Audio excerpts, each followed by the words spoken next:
How to increase your book sales overnight. Hey guys, one of the biggest issues new self-publishers have when starting KDP is getting book sales. Maybe you've only made a few sales, or maybe you've made some sales, but they've died down. Not to worry. In this video, I want to give you some tips that you can implement right away to increase your book sales overnight. So this works for books that you've already published to Amazon, and it works for all kinds of books, including no, low, and high content books, even fiction and nonfiction. Make sure to give this video a like. It helps us to get seen in the algorithm, and don't forget to hit subscribe. Before we get into the tips, I do want to warn you that these tips work best on books that are actually good, but that just need some help getting seen by your potential customers. Before we get into the tips, I do want to warn you that these tips work best on books that are actually good, but that just need some help getting seen by your potential customers. Basically, in order to build a solid and strong foundation for your self-publishing business, you need to create good books. There's just no way around it. When you're new to the game, though, your first book may not sell. Maybe even your second book won't sell. Don't give up. Just use it all as a learning experience and just keep going. Keep improving the quality of your books until you hit on success, and then rinse and repeat that process. Now, let's get into the video. So our first tip for you is your cover. It may not be what you want to hear, but the saying, "Don't judge a book by its cover," is kind of completely false. When you're a brand new author on Amazon and people aren't familiar with you nor your books, they will absolutely judge your books based on what they look like. If your books appear to be high quality and they're eye-catching and interesting, potential customers are more likely to click on them and check them out further.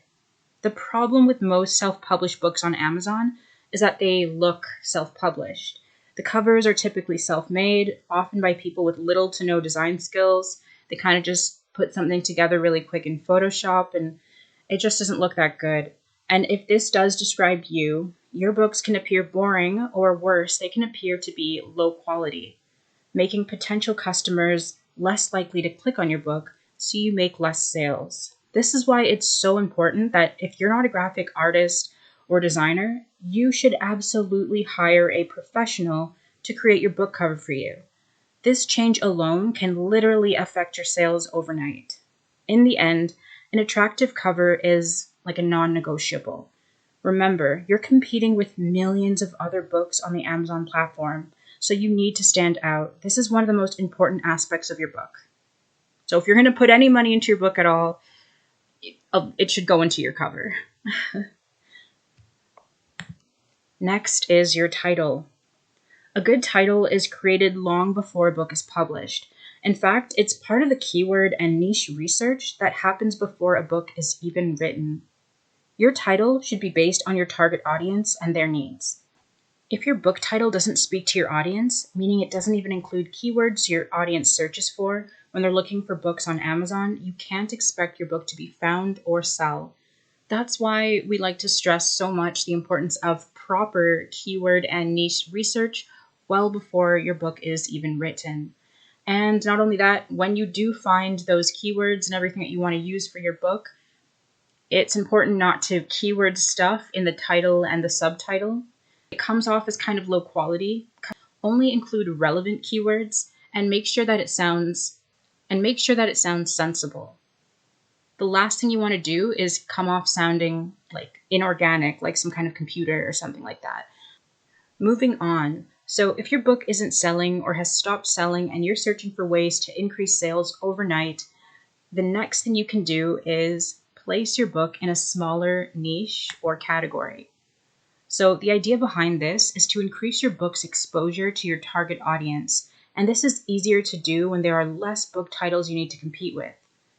Your book is also more likely to sell when you're selling to a small, defined audience, since they may not have a lot of authors catering to them, and so they'll be grateful for any books that are published on their particular subject of interest. Many new publishers don't realize this, but your book sales directly affect your Amazon best-selling rank. So that means that the less books you sell, the lower your sellers rank, and the more your book will be pushed to the back of the results pages when buyers search on Amazon. Eventually, your book can be pushed so far back that it may never sell again. So you can avoid this common and frustrating tragedy that makes many new publishers depressed and want to give up on the whole business altogether by competing with less authors, by placing your book in the most targeted or the smallest categories possible. So an example might look like this. So this is the Amazon best-selling list, and I just went to business, and under business, I'm seeing business life, and under business life, I'm getting even more, micro niches. So instead of just putting a book in business and money, you might want to put it in something like time management. Get specific. Placing your book in the main niches means that you're competing with top-selling authors for the top 20 best-selling spots in that main niche. And that is a very difficult feat to pull off successfully, especially when you're just starting out. Nobody knows your name, nobody knows your books.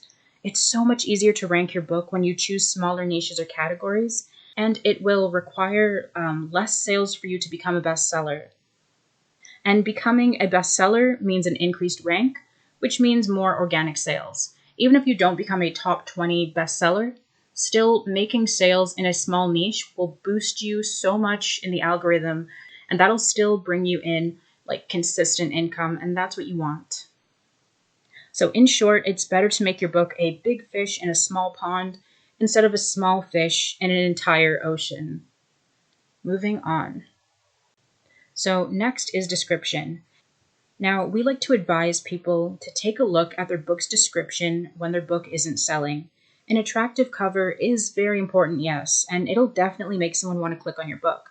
But when they get to your sales page, is your description helping or is it hurting you from getting that sale? Is it really enticing enough to make someone want to click buy? Or does it turn off potential customers?